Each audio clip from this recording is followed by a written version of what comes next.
بسم اللہ الرحمن الرحیم۔ السلام علیکم بچوں، آج جس ٹاپک پہ ہم ڈسکس کرنے جا رہے ہیں وہ ہے انڈسپلن، یعنی کہ لیک آف ڈسپلن۔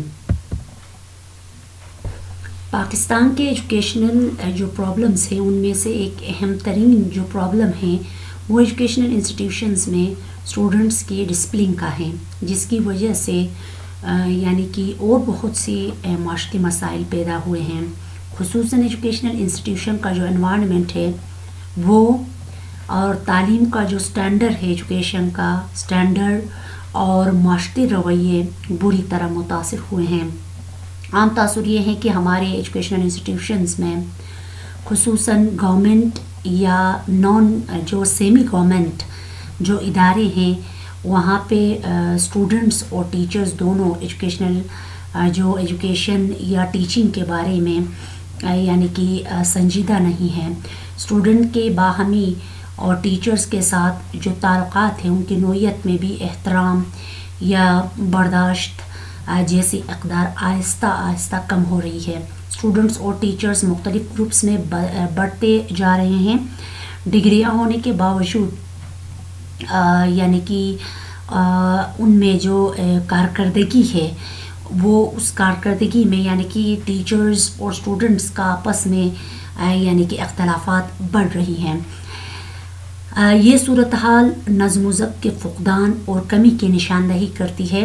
کسی بھی گھر یا سوسائٹی یا ملک کو سکسیسفل طریقے سے چلانے کے لیے ڈسپلن ایک سب سے امپورٹنٹ ایک ایلیمنٹ ہے۔ زندگی کے معاملات انفرادی ہوں یا اور اجتماعی ہوں، نظم و ضبط یعنی ڈسپلن کے بغیر کامیابی ممکن نہیں ہے۔ ہم جب کوئی کام کرنا چاہتے ہیں تو ہمیں ایسا کرنے کے لیے بعض اصولوں اور قوانین جو ہوتے ہیں ان کی پابندی کرنا پڑتی ہیں، جن میں ہماری جو مرضی ہے اس کا دخل بہت کم ہوتا ہے۔ فار ایگزامپل، کالج کے کھلنے اور بند ہونے کے اوقات مقرر ہیں۔ اسی طرح کریکولر اور کو کریکولر ایکٹیویٹیز کو سر انجام دینے کا جو طریقہ کار ہے وہ بھی طے ہیں۔ یہ اصول، قاعدے اور قانون معاشرے کے افراد نے مل کر جو ہے باہمی رضامندی سے طے کیے ہیں۔ لہٰذا سوسائٹی کا ہر ممبر ان اصولوں اور قوانین پر عمل کرنے کا پابند ہوتا ہے اور وہ اپنا ذاتی اختیار، مرضی اور ارادہ ان قوانین اور اصولوں کے تابع کر دیتا ہے۔ ان پرنسپلز اور ان قوانین کی پابندی اور ان کے مطابق عمل کرنے کو ہی ڈسپلن کہا جاتا ہے۔ ٹریفک کے قوانین میں ریڈ کلر کا سگنل کے روشن ہونے کی صورت میں سڑک پار کرنا منع ہے۔ یہ ایک قانون اور ایک اصول ہے جس کی خلاف ورزی کرنا اور اپنی مرضی کرنا بدنظمی کی مثال ہے۔ ایجوکیشنل انسٹیٹیوشنز میں ڈسپلن سے بھی یہی مراد ہے کہ ان اداروں کے طے شدہ اصولوں اور قوانین پر پوری طرح سے عمل کیا جائے اور کوئی بھی ان کی خلاف ورزی کرتے ہوئے اپنی مرضی نہ کرے۔ اس طرح اپنی مرضی کو ادارے کے مقرر کردہ اصولوں اور قواعد و قوانین کے تابع کر دینا ہی ڈسپلن کہلاتا ہے۔ اس عمل میں پرنسپل، ٹیچرز، اسٹوڈنٹس اور ملازمین جو ہوتے ہیں وہ مقرر شدہ اصولوں کی پابندی کرتے ہیں۔ اس زمن میں سب سے اہم رسپانسبلٹی پرنسپل اور ٹیچرز کی ہوتی ہے کہ وہ خود ان اصول و قوانین کی پابندی کریں اور اسٹوڈنٹ سے بھی کروائیں۔ ادارے کے نظم و ضبط کی خلاف ورزی ٹیچرز اور اسٹوڈنٹ سمیت سب کے لیے قابل گرفت ہوتی ہیں۔ ہر ٹیچر کو علم ہوتا ہے کہ اس کے ذمہ کیا کام ہے اور اس نے وہ کس طرح انجام دینا ہے۔ اسی طرح ہر اسٹوڈنٹ کو بھی پتہ ہوتا ہے کہ اس نے کب، کہاں اور کس کی نگرانی میں کون سی ایکٹیویٹی میں حصہ لینا ہے اور کن قوانین کی پابندی کرنی ہے۔ ان کا مقصد اصل میں اسٹوڈنٹ کو بری عادات اور اعمال سے روکنا ہوتا ہے تاکہ ان کی سیرت اور کردار کی بہتر تعمیر ہو سکے۔ مختصر نظم و ضبط افراد کے اپنے رویے، اپنی عادات اور اعمال اور کام کرنے کے انداز پر کنٹرول کا ایسا عمل ہے جس میں فرد اپنے معاشرے، اپنی انسٹیٹیوشن کی طرف سے طے کردہ ضوابط اور اصولوں کے مطابق اپنی تمام تر ایکٹیویٹیز اور اعمال انجام دے سکیں۔ ہم اپنے ارد گرد اسٹوڈنٹ میں ڈسپلن کے فقدان کا مشاہدہ کر سکتے ہیں۔ وہ ایسی ایکٹیویٹیز میں مصروف ہے جو ایک طرف تو ایجوکیشنل انسٹیٹیوشنز کے ڈسپلن کے خلاف ہے اور دوسری طرف سوسائٹل ویلیوز اور سوسائٹل پرنسپلز جو ہوتے ہیں اس سے بھی کوئی مطابقت نہیں رکھتے۔ اسٹوڈنٹس جو ہے کی درجہ ذیل ایکٹیویٹیز ہمارے تعلیمی اداروں میں نظم و نسق کے فقدان کی نشاندہی کرتی ہیں، جیسا کہ کلاسوں سے بلا وجہ وداؤٹ اینی ریزن ایبسنٹ رہنا، کلاسوں کا بائیکاٹ کرنا، اسٹوڈنٹس کا کسی بھی پروٹیسٹ اور غیر قانونی اجلاس میں شرکت کرنا، ایگزام سینٹر میں ہنگامہ یا بائیکاٹ کرنا، اسٹوڈنٹس کا پولیٹیکل جو گروپس ہے ان کی گروپ بندی کا حصہ بننا، پرنسپل اور ٹیچرز کے ساتھ غیر شائستہ رویہ اختیار کرنا، یعنی کہ یہ تمام جو چیزیں ہیں وہ انڈسپلن کی کمی کی نشاندہی کرتی ہیں۔ تو بچوں آ جاتے ہیں کازز آف انڈسپلن کی طرف۔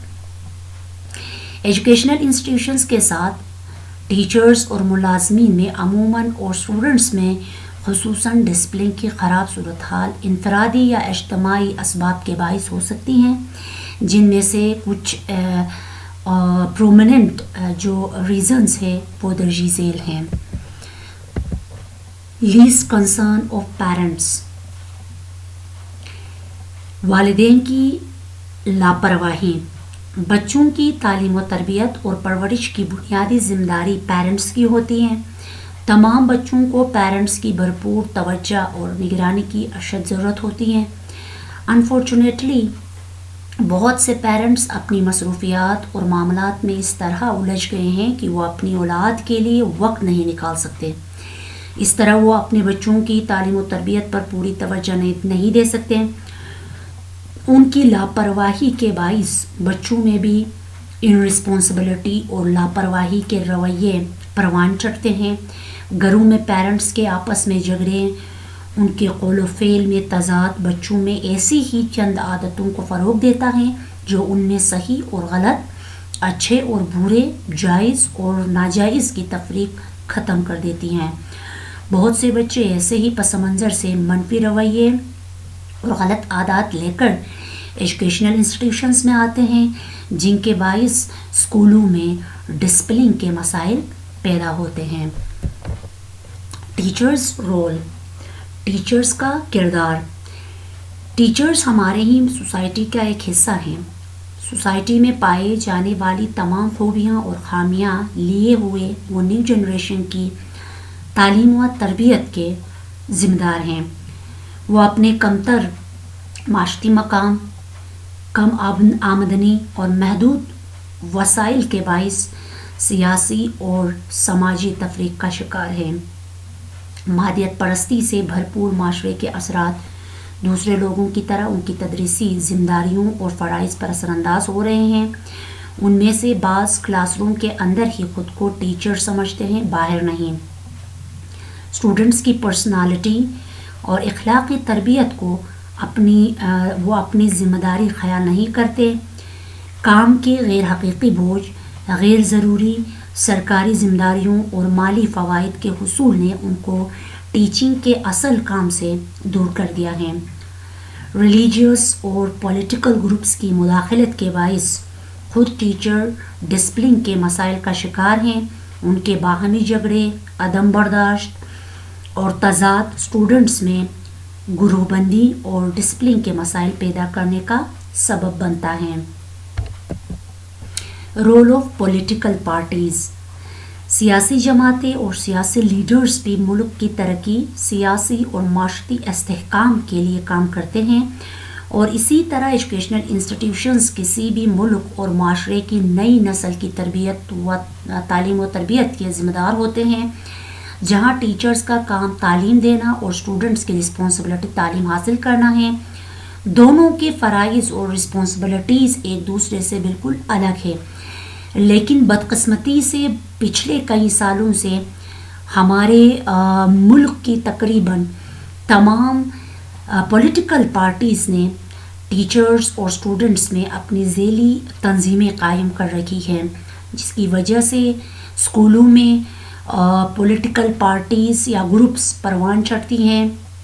ٹیچرز اور اسٹوڈنٹس کی ایک مختصر لیکن منظم اور طاقتور تعداد مخصوص سیاسی جماعتوں کی اعلی کار بن کر ٹیچرز اور اسٹوڈنٹس جو ہے اور تعلیمی اداروں میں گڑبڑ پیدا کرنے کا باعث بنتی ہیں، جس سے ڈسپلن کے شدید مسائل پیدا ہوتے ہیں۔ رول آف ایجوکیشنل ایڈمنسٹریشن، ہر تعلیمی ادارے کی ذمہ داری ہے کہ وہ اپنے ٹیچرز، اسٹوڈنٹس اور ادارے کی بہبود اور ترقی کو یقینی بنائیں، لیکن تمام انسٹیٹیوشنز میں تعلیمی، تدریسی اور دیگر فیسلٹیز یکساں اور مناسب طور پر فراہم نہیں کی جاتی، جن سے ان اداروں کے طلبہ میں احساس محرومی پیدا ہوتا ہے، جس کے رد عمل سے نظم و ضبط کے مسائل بھی پیدا ہوتے ہیں۔ اسٹوڈنٹس کی کئی ایسی ضروریات اور سہولتیں جن کی فراہمی انتظامیہ کے اختیار میں ہوتی ہے، صرف غیر ذمہ داری اور عدم توجہ کے باعث اسٹوڈنٹس کو فراہم نہیں کی جاتی، اور کریکولر اور کو کریکولر ایکٹیویٹیز کا بھی مناسب طور پر انعقاد نہیں کیا جاتا۔ ایسی صورت میں انتظامیہ کے لاتعلق اور غیر ذمہ دارانہ منفی رویہ کے باعث اسٹوڈنٹس احتجاجی رویہ اختیار کرتے ہیں۔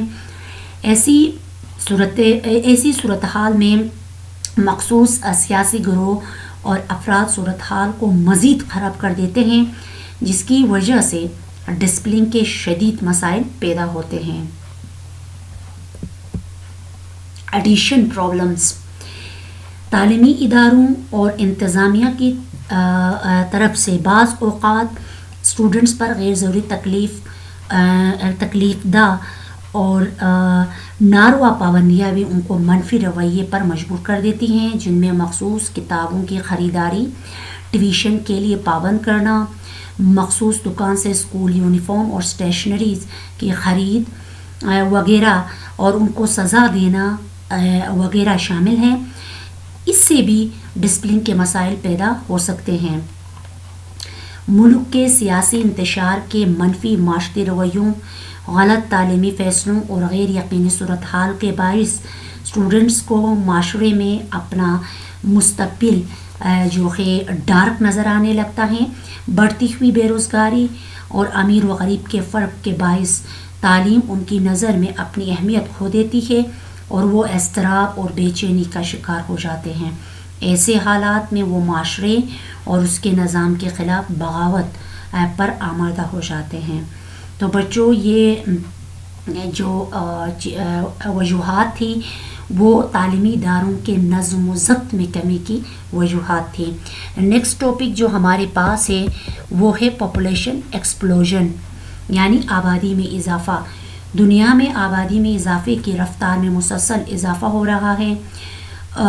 گزشتہ صدی یعنی 1900 کے آغاز میں دنیا کی آبادی 160 کروڑ تھی، جو 1999 تک 600 کروڑ ہو گئی تھی، اور اگر آبادی اسی رفتار سے بڑھتی رہی تو اگلے 50 ایئرز میں یہ 12 ارب ہو جائیں گی۔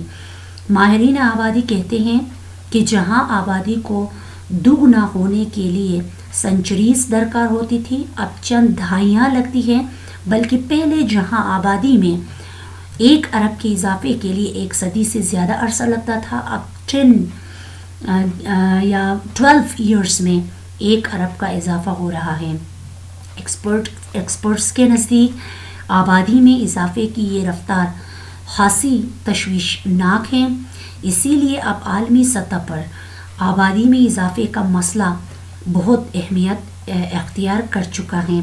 پاکستان جس خطے میں واقع ہے، اس کی آبادی 1901 سے لے کر اب تک 9 گنا بڑھ چکی ہے، یعنی 1947 میں آبادی 3 کروڑ 25 لاکھ تھی، اب 1951 میں یہ آبادی 3 کروڑ 37 لاکھ ہو گئی، جبکہ 2009 میں پاکستان کی آبادی 16 کروڑ 63 لاکھ تک پہنچ گئی ہے۔ ایک اندازے کے مطابق پاکستان کی آبادی میں موجودہ جو شرح ہے اس سے اضافہ ہوتا رہا تو 2020 تک یہ آبادی 20 کروڑ ہو جائے گی، جو قیام پاکستان کے وقت آبادی کے 6 گنا سے بھی زیادہ ہو گئی۔ پاکستان 1951 میں آبادی والے ممالک میں 14 نمبر پہ تھا، جبکہ اب 6 نمبر پر ہیں۔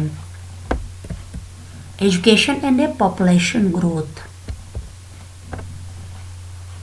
پاکستان میں شرح خواندگی کی 1970 سے 2008 تک کے عرصے میں 21% سے بڑھ کر 57% ہو گئی ہیں، اور پرائمری سے لے کر ہائر ایجوکیشن کی لیول پر ایڈمیشنز میں بھی اضافہ ہوا ہے، لیکن اس کے ساتھ ساتھ یہ بھی درست ہے کہ آبادی میں تیز رفتار اضافے کے باعث اسکولوں اور کالجز پر ایڈمیشنز کے لیے دباؤ بڑھتا جا رہا ہے، اور اسکولوں میں دو شفٹیں چلانے کے باوجود ایڈمیشن کے خواہش مند تمام کینڈیڈیٹس کو داخلہ نہیں ملتا۔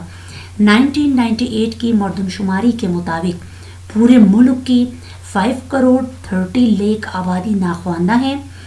پرائمری کلاسز میں ایڈمیشنز کی عمر کے 3 کروڑ 50 لاکھ بچے ابھی اسکولوں میں داخل نہیں ہو سکے۔ ملک کی آبادی میں موجودہ شرح اضافے کی وجہ سے تمام بچوں کو تعلیمی سہولتیں مہیا نہیں کی جا سکتی۔ حکومت کی کوششوں کے نتیجے میں پاکستان کی شرح خواندگی میں سالانہ تقریباً 1% ہوتا ہے۔ آبادی کی شرح میں اضافہ 2.1% سالانہ ہے۔ اس طرح لٹریسی ریٹ اور ایجوکیشنل فیسلٹیز میں اضافے کے باوجود ہر سال ناخواندہ افراد کی تعداد میں پہلے کے مقابلے میں اضافہ ہو رہا ہے۔ آبادی کی شرح میں زیادتی کی وجہ سے اسکول جانے کی عمر کے تمام بچوں کے لیے ایجوکیشنل فیسلٹیز میسر کرنا مشکل ہوتا جا رہا ہے، اور اسکول جانے والی عمر کے 15% بچے اسکولوں سے باہر ہیں، جبکہ داخلہ ہونے والے بچوں میں سے تقریباً نصف آدھا پرائمری پاس کرنے سے پہلے ہی اسکول چھوڑ جاتے ہیں۔ اگرچہ حکومت اپنی تمام تر کوششیں کر رہی ہے کہ اسکول جانے کی عمر کے تمام بچوں کو اسکولوں میں داخلہ دیا جائے، لیکن تیز رفتار شرح اضافہ آبادی کے باعث وسائل پر دباؤ بڑھتا جا رہا ہے، اور ایسا ہونا ممکن نظر نہیں آ رہا ہے۔ بچوں، یہاں پر میرا لیکچر جو ہے اینڈ ہوتا ہے۔ نیکسٹ ٹاپک کے ساتھ آپ لوگوں کے سامنے حاضر ہوں گی، تب تک کے لیے اللہ نگہبان۔